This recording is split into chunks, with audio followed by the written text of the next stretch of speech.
over as Mustache in Montreal. The first night that we played there, I rolled over from the mattress that was on the floor and my hair lit on fire. I smelled something and I heard some crackling and I wasn't sure where it was coming from. And I realized that my hair was on fire. So I had to run out the next day and have some emergency repair done on my shag. You know. So it was an exciting time. We had fun. Quite the trip.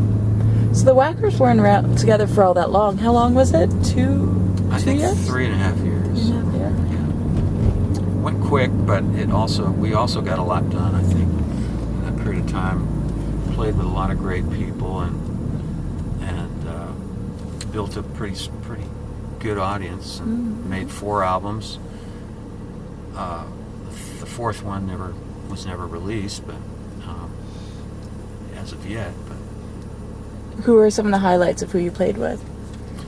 well, the Doors tour, of course, is the most prestigious tour that we ever did. It was bad packaging because here we were, this very colorful glam band with pink feather boas and high-heeled, platform shoes, and the Doors were this very dark, kind of opium-like band, so our audiences weren't exactly the same. So sometimes we did well with those crowds, and most times they didn't really like as much.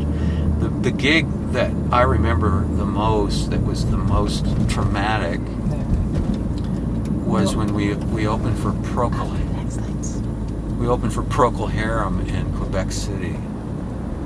Procol Harum, of course, was a very arty band, wonderful band, and their crowd hated us.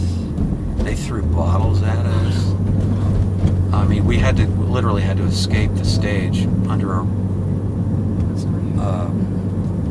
rain of bottles and various objects that were thrown in our direction.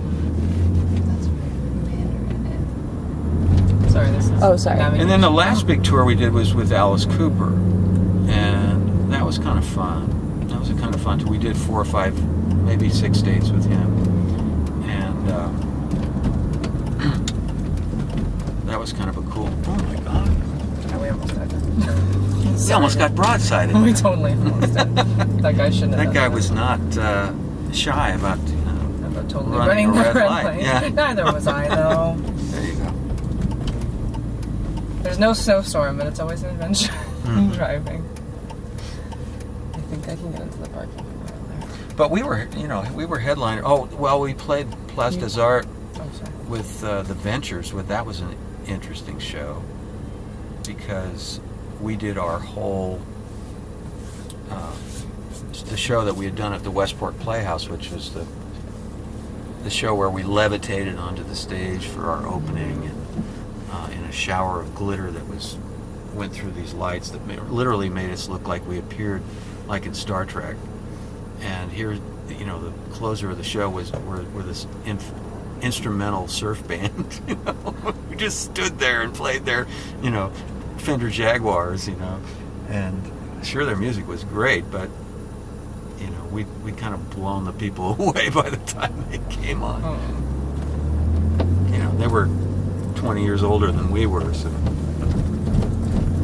that was a memorable show too, especially since we were on the cover of the Montreal Star that week, and the entertainment section of the Montreal Star. Huge color photo of the band.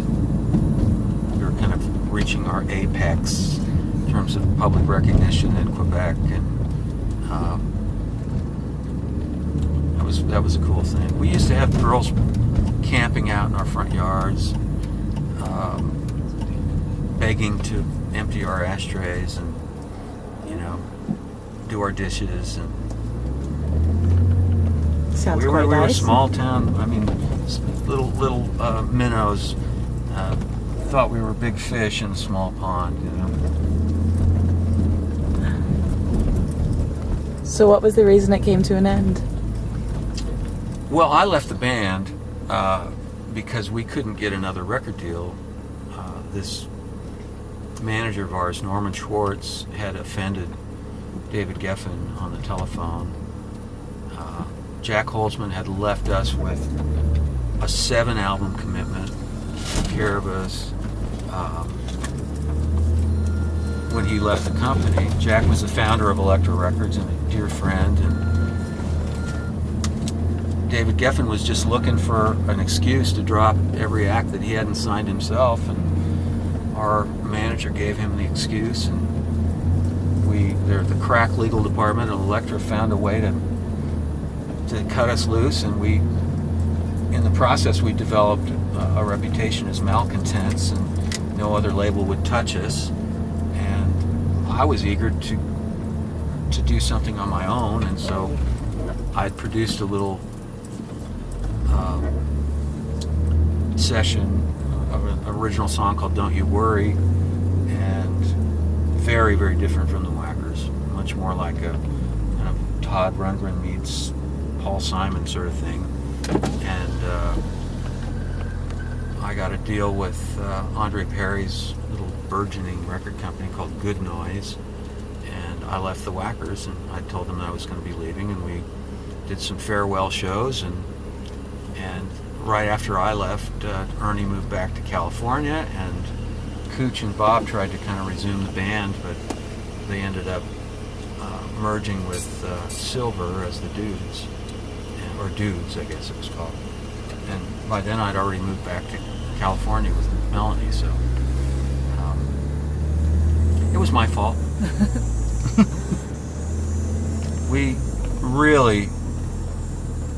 were really poised to break big on our 4th album. We just had our first top 40 hit with Day and Night. We had incredible critical acclaim. We'd been called the greatest rock and roll band in North America by Cream magazine. And then David Geffen just pulled the plug and just stigmatized us to the industry, and we couldn't get arrested after that. So I'm sure we deserved some of the reputation we had, but so did everybody else. Whether they were successful or not. It's rock and roll. Isn't Yeah. everyone like that? Yeah. So